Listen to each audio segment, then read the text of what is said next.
My buddy Nate and I recently found ourselves in the Solomon Islands. They're one of the most remote archipelagos in the world.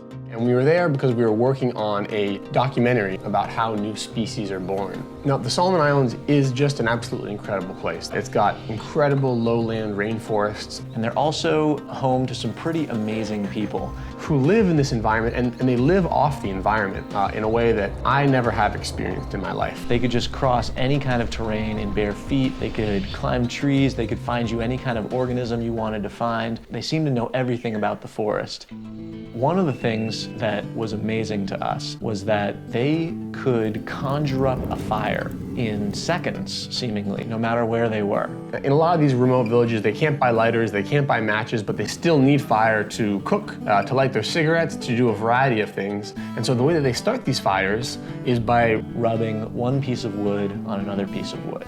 Just rub these sticks together, and within about a minute, they started a fire.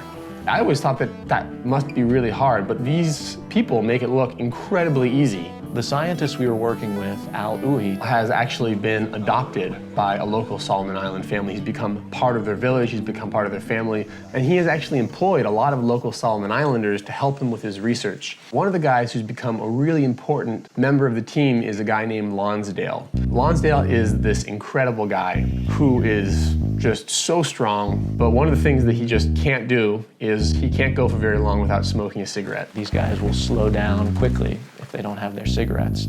He starts to get really cranky. And so one day we were out in the field filming, and it started raining, and these guys, they just basically, with their machetes, they chop down these branches and they created a shelter. All the sticks, everything's wet. We're sitting there in the rain because we can't film in the rain. And so we thought, hey, why don't we have Lonsdale teach us how to make a fire? Lonsdale found some wood, some wet wood, used his machete and chopped off a stick. He shaped one part of the stick into a narrow piece of wood, and he stripped all the bark off of that. And then he put the other thicker piece of wood down on the ground, and again, he shaved the bark off with his machete. He gripped that thin piece of wood and just started rubbing it, and he started making a groove. And it didn't take more than, honestly, probably 10 seconds before the wood started to smoke. Some sawdust started to accumulate. And within, I don't know, 30 seconds, he started an ember and he lights a cigarette. Okay.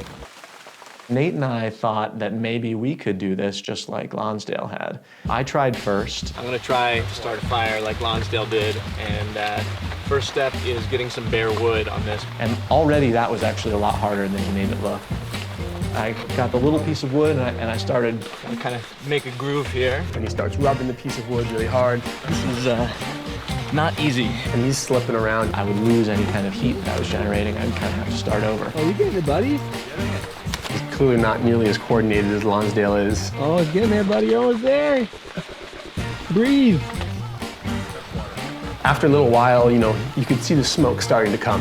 And, so he kept rubbing really hard. What do I do now? And so I did that for a while. And he kept doing it. Got really tired. And just kept smoking, and nothing ended up happening. Oh, I'm smoke. I'm no fire. Rubbing his heart out. Oh my God, I'm so tired. And he couldn't get started. I was pretty confident that there was no way that I was gonna do it. I can't do it. I can't do it, buddy. Oh, my hand. Lonsdale wanted to give me a few tips. To show you how by you easy go, then you make it fire. Walking fire, you start easy. Yeah? Slow. So Lonsdale starts nice and slow. By looking smoke, then you start more. And as soon as it starts smoking, you go as hard as you can. Boom.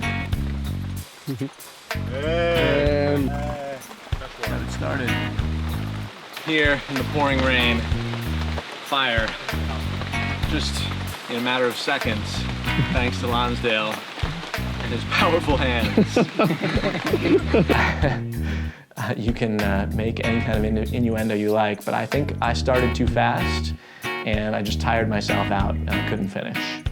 After I failed to make a fire and then got shown up by Lonsdale making a fire in seconds, Nate got to try. I was like, all right, I'm gonna do this. And he had Lonsdale's knowledge in mind. So I start using the machete, I open up a piece of wood, I get the little handle and I create the groove slowly, and I'm rubbing it slowly. Like me, and unlike Lonsdale, he also had trouble with the stick slipping off Smoke starts to come out, and I start going crazy. And it is exhausting. I'm using my whole body. How you feeling, buddy? I'm tired. My muscles are starting to get tired. I'm starting to sweat. But I wasn't gonna give up. I could tell Nate was just about to give up. He gave it that one last effort. Hey!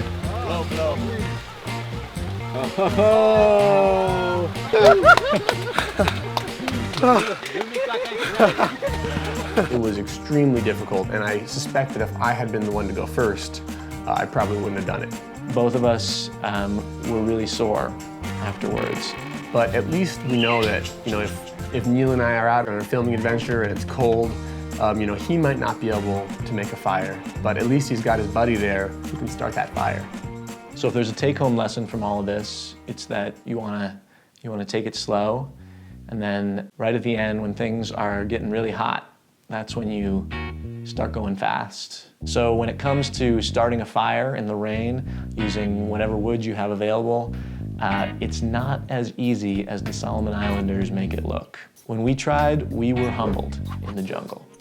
Drifting by the ocean bridge.